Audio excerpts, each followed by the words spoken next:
So I'm going to show you in this video how to use Airdrop on your iPhone.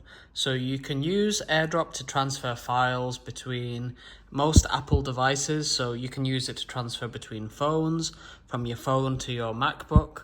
So as an example, I'm going to transfer this video using Airdrop from my phone to my MacBook here. So what you want to do is you want to press the share button. So open the photo or video that you want, press this share button here, and then from here you're going to press Airdrop.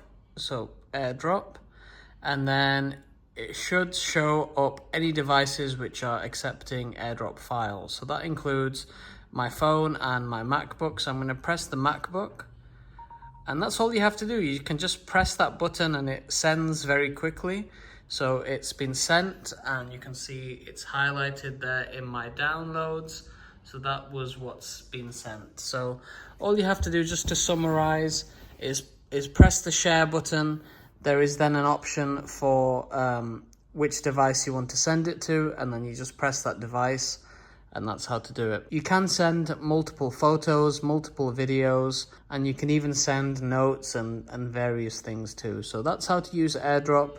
You can use it from phone to MacBook, phone to phone, MacBook to MacBook, and that's how it works. So thank you for watching.